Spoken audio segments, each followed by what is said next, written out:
First, I think it's very important to know that the COVID-19 pandemics just has accelerated certain trends which we had seen before and which actually were discussed in Davos this year, like the lack of inclusion, the lack of paying sufficient attention to the environment. So what we will see now is acceleration of those trends, and of course, a unique opportunity to reset our global agenda, to do something about all those negative developments. I include also the lack of international cooperation. Because if we don't address those issues, we will end up in a much worse world than we are today.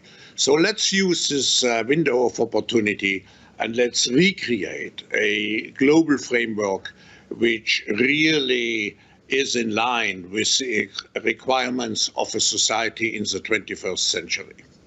Klaus, it was day 2 of our coverage in January that we really started asking questions in Davos about coronavirus, and it wasn't obvious then that the virus would bring the global economy to its knees. You spent years debating the globalization models. Is it clear, because of coronavirus, that the planet is just too interconnected? I think we have two aspects actually contradicting each other. On the one hand, the virus, the pandemics, has reminded us how interdependent we are in the world, how we are part of a global destiny, a common global destiny. On the other hand, the virus also has demonstrated that we need more resilience. And interdependence also creates greater risks. So what we will see is hopefully, on the one hand, more globalization. On the other hand, probably with the redefinition of supply chains and so on, we will also see some aspects of deglobalization.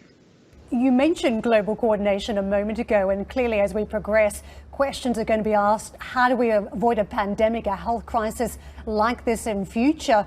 What do you think the answer is going to be? Because it feels as though there's more of a breakdown in communication right now than anything. Yes, I think we have become very much aware that we need to build a more resilient world. And the virus is just a call for action. You have other big risks which we have alerted to in our risk report, like a cyber attack, and of course the whole issue of global warming. So I hope that this COVID crisis will create sufficient drive for each government to be more open for global cooperation, because without the global cooperation we cannot solve those issues which have a dimension which is transborder and doesn't stop at any artificial line. I want to ask you specifically about China, because it was back in 2017 at the World Economic Forum that the Chinese President Xi Jinping cast himself as a protector of globalization. Very important moment, because at the same time President Trump was on the megaphone talking about economic nationalism.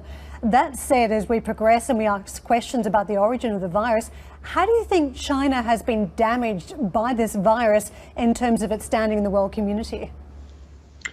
What we see now is that China has moved out first, and of course, based on its specific structure, governmental structure, it was able to apply, let's say, more directive measures to get the virus under control. So what we see now is China moving very fast out of the crisis, other countries lagging behind, other countries which have more emphasis on personal freedom, have more difficulties to get control over the virus. So the risk which we have is that this virus will even create more of global animosity, if I may say so. And we have to do everything, and hopefully, as part of the global reset, to recreate the dialogue, because the challenges, as I said already, are global and require global cooperation to be addressed.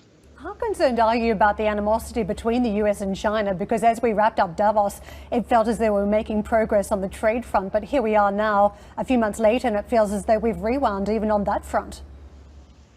Yes, that's true. But I think it's not only the trade issue. It's, as I mentioned, the whole repatriation of production capabilities, the wish of each country to become less dependent on other countries, as far as crucial elements of the economy, like in the health systems, are concerned. Then, of course, we have also a widening gap between the emerging countries and the more advanced countries again. So the tendency is that global tension will increase. But again, we have to lean back. We have to make every effort to bring the people around the same table, to have some discussing those issues, which actually are essential if we don't want to have an intergenerational revolution long term, because the young generation will certainly remind us of any mistakes which we may make, and we see it already in certain social unrest movements around the world.